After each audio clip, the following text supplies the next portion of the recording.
So as we are rushing around and trying to be ultra efficient and effective, this notion of airing the brain, which can happen, for example, through wonderful conversations with strangers.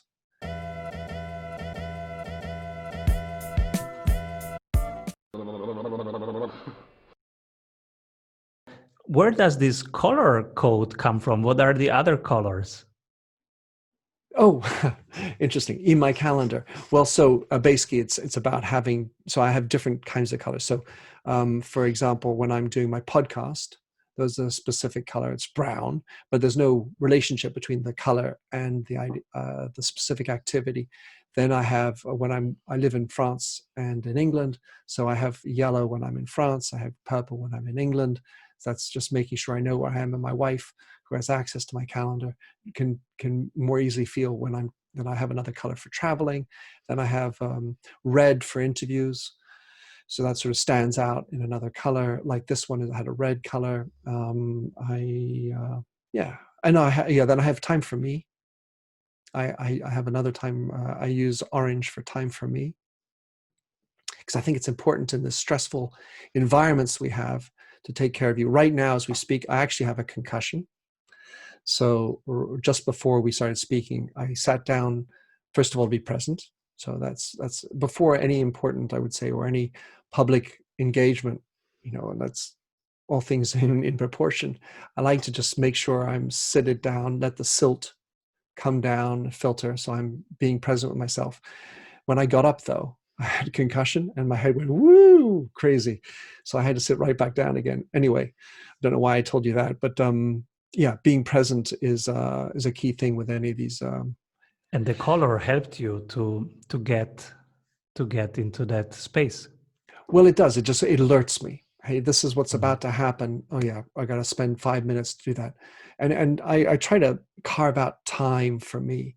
So as we are rushing around and trying to be ultra efficient and effective, this notion of airing the brain, which can happen, for example, through wonderful conversations with strangers. It can happen through reading something you're not used to reading, or reading a novel, for example. And in the end of it, so reading a novel, by the way, is one of the great ways to develop your empathy. It's a great way to sort of stop thinking only about work. And what happens is that the neurons in your brain start firing up and triggering into different spaces that can unleash some creativity. And as it comes to empathy, here's where it's great, especially like you're reading a Jane Eyre book or something else. What you end up doing as boys that we are leaning into and learning about the experience of a woman. And that can be a great way to understand better. The better the book is written, the more nuanced the feelings, the expressions, the type of words they use, the more you're going to get into that personality, and the more you're going to have access to how someone else thinks, feels, and experiences things. And that's a great way to start also developing empathy, as well as being very good for the brain. This is such an immediate option to explore other worlds and be empathic with things that we are not, wherever we are. And also some people who write, they are just so much better at observing and describing, so that our vocabulary, emotional, cognitive vocabulary, gets wider and wider. What are maybe 3 books where you had this feeling of being in another place and seeing more? Well, it's easy for me. I studied literature at university in the United States, trilingual literature for my sins. And of my top 10 books, the top 5, one of them is called Pierwszy Lubię, which is First Love by Ivan Turgenev. And so this is a book about 2 individuals that experience their first love. And aside from the beauty of the story, which is a very short story, is also the idea that we should always remember first love. Whether we're in a 25-year marriage, as I am, or first love of anything. I play guitar for now nearly 40 years. And I remember the first time I picked it up, and I keep it plugged into what's important to me. So First Love is a remarkable book. Another one is Unbroken which was written by a woman called Lauren Hillenbrand. And it's interesting also about biographies, because there again, you're also, if it's well written, getting into somebody else's life, understanding how they went. So Unbroken is a magnificent story based on a true story, which is about a guy called Louis Zamperini, who was a Italian immigrant in the United States, invited to the Olympics, ran in the 1936 Olympics in Berlin, and then found himself in the Navy Air Force in the United States. His plane sank, was a hit. He had to beach it. He ended up spending something like 60 days in a dinghy with two other men. One didn't make it, the other, and he did. And then they got captured by the Japanese. And then they spent 3 years or so in prison camps, where Louis Zamperini, an amazing athlete, I mean, able to run still faster than I was ever able to run, many years later. And I was a fast runner. And anyway, he's a prisoner of war, and he then he survives the prisoner of war camp. Basically, you need to know that 40% of prisoners died or killed as prisoners of war of the Japanese in the Second World War. So it wasn't good to be caught as a prisoner. And I should know this because, of course, that's the subject of my first book. But anyway, he comes out of it and he's grateful, and he shows gratefulness. So how do you be grateful? How do you forgive? Anyway, that's a second interesting book. Wow. And what are the other three? You said your top 5. Oh, goodness. So, well, The Lion, the Witch, and the Wardrobe is one of my top 5. I don't have them all on top of my head, I must say. But The Lion, the Witch, and the Wardrobe by C.S. Lewis is lovely because it invites you to think about the child in you and the magic in the cupboard and what's on the other side. I love Watership Down by Adams. There are so many. I used to read a book a day. And I would recommend one other book, which has nothing to do with empathy per se, but I highly recommend it for us as leaders. And that's Grit by Angela Duckworth. It's a fabulous book. She is a Chinese American professor at University of Penn. And she's got a new podcast coming out, by the way. And her book, Grit, is a tremendous book because it really de-emphasizes this notion of born talent and focuses on the idea of hard work, putting in the work. And the formula of grit, which basically is talent times effort equals skill. Skill times effort equals accomplishment. And so there's 2 opportunities for effort work to be inserted into it. And even if you have little talent, work can compensate. And ultimately, we aren't born with that talent. We have to sort of craft it, create the skill set that then we can work to make something, an accomplishment. So there you go. That's another book, Simon. Thank you so much. So you finished very generously with giving us, because I love asking guests for books, because when then people with $15, with $20, you can give so much value to somebody. And if it's just one sentence, but what's the ROI of $15 for one sentence that changes your life? And grit is great for example, parents who are dealing with troublesome difficulties with teenagers, which is so common today. I knew I even have it. Grit is useful for yourself, dealing with issues like through the pandemic and these other challenges. And we're going to need a lot more grit in the coming months with the economic challenges that we're all facing. And to have that perseverance. And the other key part then is the passion component, and lean in on who you are and who you want to be. And to understand that, because that for me is the major underswell strength. If you're really tapped into who you are and who you want to be, what your legacy as a person will be, not what you do as an individual, but who you want to be as an individual going forward, that allows you to tap into the passion point.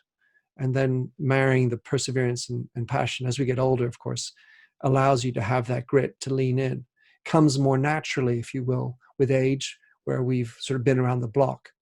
The thing that she does is she lays it out in a way that even if you're younger, you're going to have some talking points about how to develop your interest, how to develop your passion, and then associate that to your perseverance, and then you'll have grit.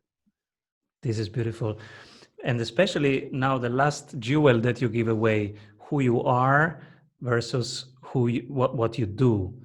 And because right now in the lockdown, for some, what you do is limited and can be frustrating, but who you are can never be limited. It's always limitless per definition. You unlock it. You Well, can limit it, it's but been a nobody great else. opportunity for us. I mean, to your point, we're not doing a lot. For a lot of people, it's been a rather traumatic experience to look in the mirror a lot more, or Zooms for that matter, and to say, all right, well, actually, who am I? And to reflect more on that and what's important in life. And I think that a lot of companies ought to, or CEOs should specifically think heavily about how their employees are going to come back into work. I've spoken to a number of people and CEOs who have seen challenges of people re-engaging with their work. As a woman recently at a dinner party said, it was just the four of us. I don't want you to think I'm going out there and being crazy. And she said, well, it's sort of like coming back from pregnancy, from giving birth, when you've had, mother, where you're, I can't remember, but you've gone away for 3 months, you come back, and you have to re-engage. I think, A, people are going to have trouble getting back into the flow. And two, over the last 3 months, a lot of people have been reflecting what's important in life, whether it's the Black Lives Matter movement, pandemic itself, and the focus on the NHS staff in England, or the medical frontline, or whatever. If my widget that I'm making in my company doesn't stimulate me at a more profound level, I think a lot of people are going to be even more disengaged. I mean, before all this, disengagement was a factor. I think after this, disengagement is going to be a bigger factor. And there is really where the empathy is going to need to be plugged in just a whole lot, a higher level. Absolutely. This is a small but powerful revolution that is going on. It's maybe more consciousness, more centering, more questioning, More environment. more environment, where many will come back and see the things that were broken all the time, but now we cannot stop seeing them. Yeah, it's like it reveals these problems. Absolutely. So when people tell me, oh, now this is broken after Corona, and this is broken, and this is broken, I really say it was broken all the time. Now we are just seeing it. Right. Well, my book, You Lead, which I'm still just about to finish, which will come out, by the way, in January 2021. I wrote it, the large bulk of it, before the pandemic. And the interesting thing is, I feel I was on par, because I didn't really need to adjust much. I added in a little bit about the pandemic and the Black Lives Matter elements, just to make it more pertinent for the reader in January 2021. But fundamentally, we've got some structural changes that are happening. This notion of trust, doing things that matter, has always been there. And I think that the lack of trust that leaders and marketers have, the fact that so many people are disengaged, was a reality. And now it's going to become a center point, because people are going to have to choose what they're going to do. On the other side of that, though, there's also going to be a desperation, where people are going to have to quickly get business back up, and they're going to push and push. And there you should check in your ethics, because the challenge is, you might be able to get the extra sale, but are you being ethical? And you might get the short-term sale, but then you get the long-term beat, because ethics is an important part. Your employees checking you out. And funnily enough, empathy is a precondition for leading an ethical life. Thank you so much, Minter. Where can people stay in your orbit, get into your orbit, see more of you? Well, I have two wonderful parents who are still alive, who gave me a name which is really weird, and Google likes weirdness. So minterdial.com, minterdial.com is my main hub, where you can get everything.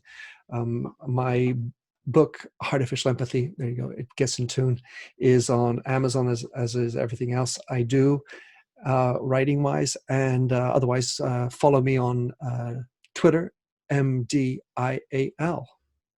And stay tuned for his newest book about leadership, which will come out in July. Where can January. In people January. It comes out in in January January? In January, 2021. Yeah. where can people stay in touch with that so that they get the first information? So it's actually already listed on Barnes & Noble and Amazon and such like, Goodreads. But if you go on my site, there's a tab where you go into under books. You'll see You Lead, How Being Yourself Makes You a Better Leader. Thank you so much, Minter, for being on the show and sharing your journey. My pleasure. Great pleasure. Piacere. Mille grazie. The highest calling right now is to be of service. So the best sales is to not sell at all, but instead to serve the people you care about. Selling is telling. So who do you serve? And how do you serve them? The quality of this experience makes the difference. If you want our experts to go over your current sales funnel and really dive into the experience and the needs of your clients at each conversion point and make it a wow experience, then you are in luck because we have an exercise for you. Our 15-minute sales audit and one-on-one coaching with a world-class sprint coach. Fill out a couple of questions about your sales funnel and you will have clarity. In your personalized coaching session, you will get clarity on your number one bottleneck, 3 ideas on how to accelerate your growth, and a tangible sales map on how to double your conversions. Go to strategysprints.com/sales and do our 15-minute free sales audit today.